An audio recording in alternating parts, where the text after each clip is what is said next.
Hey everyone, welcome back to Crypto Cash. Thank you so much again for joining me here. Hope you're having a phenomenal day. Congrats to our community for some awesome profits with our long from 4,100 on Ethereum and Bitcoin at 112.6. We are going to talk about a rising wedge pattern here to ensure we're not getting trapped in these longs and to consider securing some profits. We're going to look at dominance as well as CME futures and obviously compare these coins here today too. So be sure to stick around. We got an important update. Specifically, we're going to talk about open interest and how relevant and important that is as to why the price action is recovering swiftly here today. Let's take a look. All right, folks, before we jump into the charts, I always like to get started with just a quick poll here from earlier today to kind of see roughly what your thoughts were on crypto Twitter here. Essentially, 57% of you on Twitter out of 28 votes are suggesting that we go a little bit lower. When we look at YouTube, it's roughly the same if I saw correctly. We're in the range of about, 48% think we're going to go lower. So statistically, we got a larger favorability if your votes were any gauge of how the movements in the market should go. So that's good stuff. Quick congrats to our community as well, just to kind of highlight this, 35% from an Ethereum long here at a 4,100. We took some nice profits on a previous AVAX short as well. That was a short from 2 days ago. And then we take a look here at Bitcoin just to clarify. We're in a long position at 112,600. So we bought those dips. I mentioned those areas of interest in our video yesterday, the day before. Pretty much majority of the last few days we've been talking about getting into those lower areas, and most of those areas are liquidation ranges that have been fully swept. So we'll talk about that. That's basically a 7-day liquidation. We'll jump into that here in a moment. I just want to kind of clarify. And I just have this bright green arrow just kind of pointing at this oscillator, effectively letting us know that the histogram's increasing in momentum. If we can bottom out here soon, we'll be just fine. But the truth is we got decent momentum. This is our third MACD divergence on the 3-day time frame. The likelihood of further downside is still higher in this regard. But what happens oftentimes is the price will come back up for a bearish backtest and come back down. So we absolutely could very well see a run towards it 118 to 120 and then back down again. Once more, we don't take trades based solely on this one thing, right? It's just kind of a little tool in the tool shed. Having that been said, we want to look at dominance and just clarify. Bitcoin dominance is pulling back, but also still fairly well range bound between 59.5 to 60%. That's neither good nor bad, but it's positive. I would say slightly more positive for the overall sense in altcoins, because we can see how altcoins are responding. They're effectively bouncing fairly well today as money flows away from stablecoin. So those are generally favorable signs that we want to pay attention to. Another favorable sign here is that local CME gap for Ethereum has been fully filled. That's why 4,100 was an area of interest for us. I talked about confluence. We had significant confluence for that lower area of course, CME gap. There's a fair value gap there, and there was also some significant moving averages. So the key takeaway here is that Ethereum is very strong right now, and you're better off not shorting against it. Even if the price were to pull back a bit further, it still seems like a bad call. Let's quickly compare the coins we're going to look at here today, just to give you some perspective on how well they're performing versus each other. We can see they're all pulling back concurrent with Bitcoin. But the key takeaway here is that Ethereum bounced off its key level support, where Solana, SUI, and XRP are still underneath their previous, what was supposed to have been support levels that are currently looking at new resistances. So rough estimate of 185 for Solana, we've known that. Approximately 360 for SUI, we've also talked about that. And then that $3 range from 3 to 305 is that resistance for XRP. So please be mindful if you're going to take longs into that. It's statistically less favorable to see the price break through unless high volume occurs. And we need Bitcoin to be back in the 116 plus K range, in my opinion, to see that happen. All that said, derivatives market, let's quickly touch on this here. We can see up 30% for open interest. This is huge. Futures is at 5.4 billion versus 4 billion yesterday. So people are buying the dip. Open interest is a very good gauge. We talk about that a lot, of how strong the market is. So every time the price pulls back, we're seeing a significant amount more buying pressure than selling pressure. So once these bottoms happen, they keep happening hard. Okay, so that's good stuff. Overall, very positive in the sense here. Altcoins are responding very well to a small recovery and or bottoming from Bitcoin. So the truth is, well, I've never truly been like an alt season like proponent. I would say that the potential for alt season is higher based on this metric and how well altcoins have been bouncing back and recovering.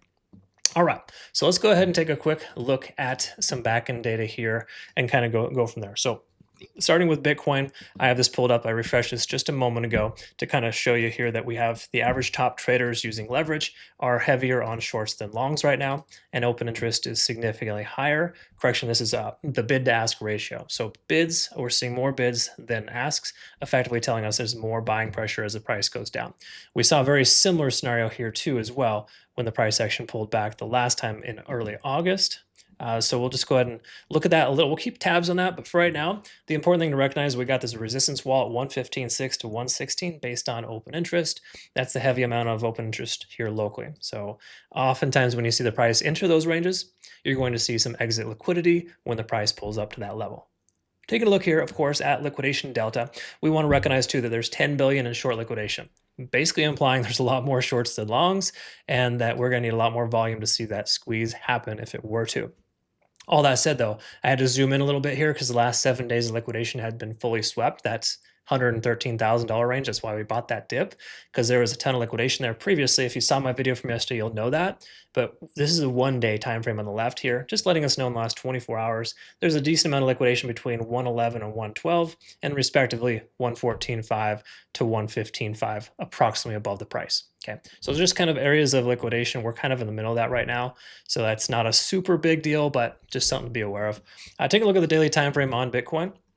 Let's quickly recognize that we got our previous all-time high, which is highlighted here. That was 112,000. We spent some time in there retesting before we broke out, and we retested it locally, and we retest again here pretty much recently. It wasn't an exact retest. I think we came down as low as 112.4, but all in all, feeling content with our long entry at 112,600.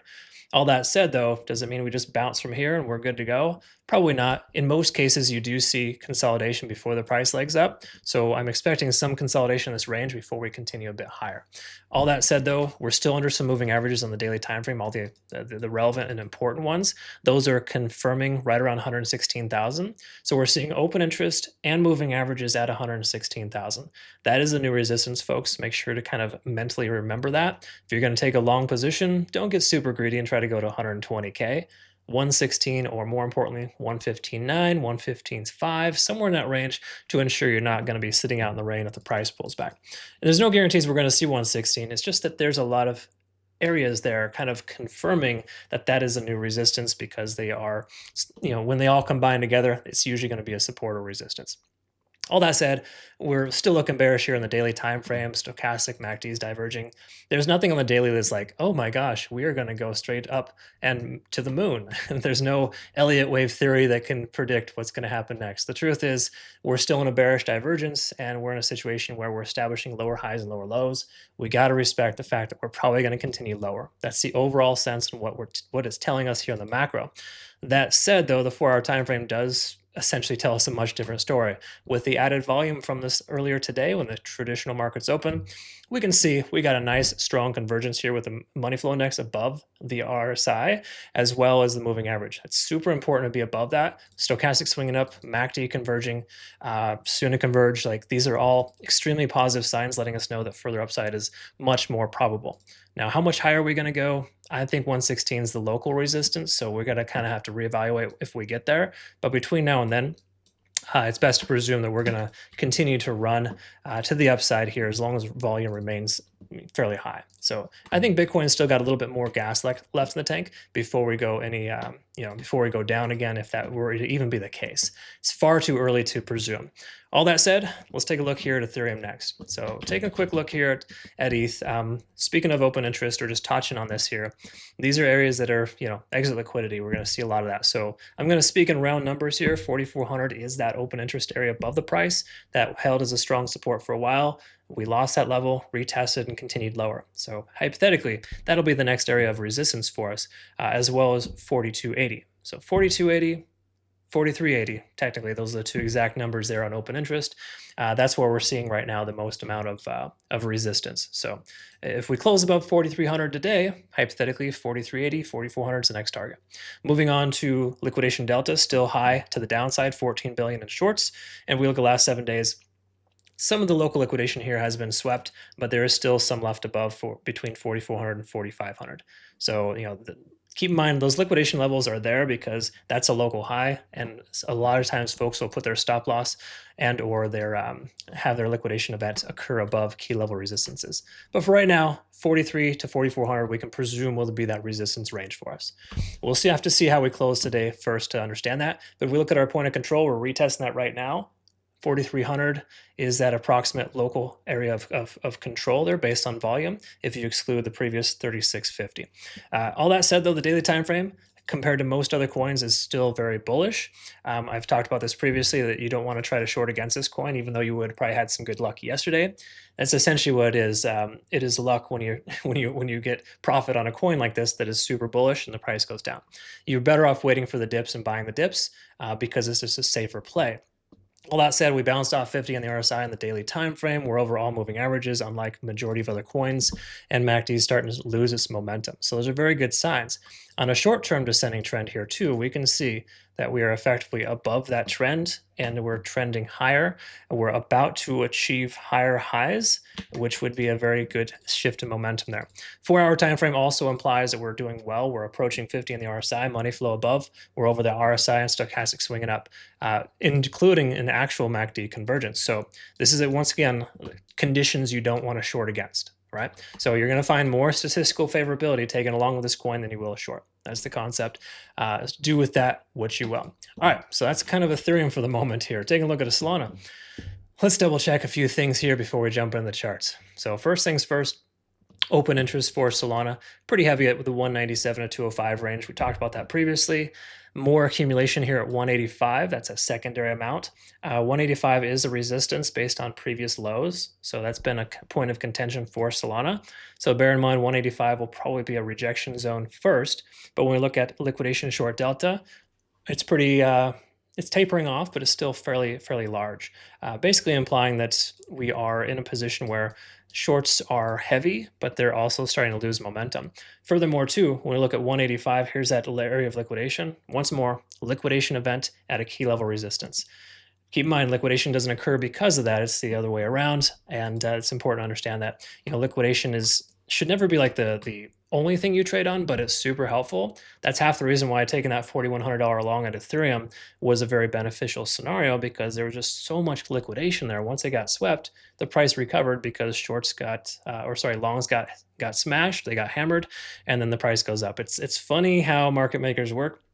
It's very mischievous, but it's very consistent too. That being said, the daily time frame here on Solana is essentially one of those situations here where we can kind of see that we're back up above our point of control here. So in the last, just say 30 to 40 days, we've seen the most amount of volume at 180 to 181. Okay, so closing above that, staying above that would be good. Just know 185 is still that point of contention. We are looking favorable here on some of the daily time frame scenarios here. Back up over 50 on the RSI. We're seeing our money flow indexes increasing, and stochastic, while it's swinging down, starting to plateau. Oftentimes that's a very good early reversal sign. The 4-hour time frame also showing the same thing here as Ethereum. I'm willing to guess most coins we're going to look at today, the 4-hour time frames are going to be pretty bullish. It's no surprise because a lot of coins recovered quite swiftly here today after bottoming out tentatively. So the key takeaway here is that 185 is a resistance. Until we close above that, we want to presume it's going to continue to work as such.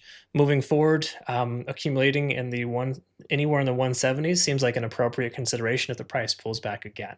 I want to get in at 175, and the lowest candlewick we got was 175.70. So missed out on that. My alert never triggered, so never took a long there.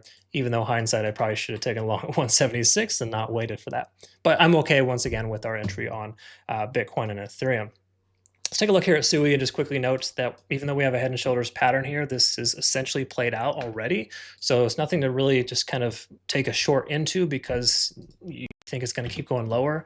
The truth is it probably won't, and let's discuss why. First of all, 360 is that area of open interest. Previously, that's actually dissipating, and we're seeing 377 as that new area.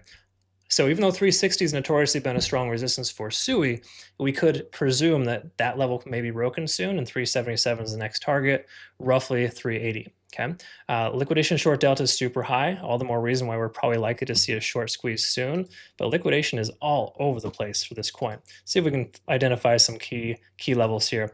320 to 340 is that lower level. and there's a chunk between 370 and 380. Not a whole heck of a lot though. Last 7 days, it's been kind of sporadic. People are using low leverage with shorts at the $4 range and low leverage on longs at $3. It's kind of refreshing to see that, but also discouraging with how much of a spread there is there. That doesn't really help us a lot in identifying key levels. All that said, the daily time frame for SUI still bearish, folks. Once again, we got some confluence here at 360.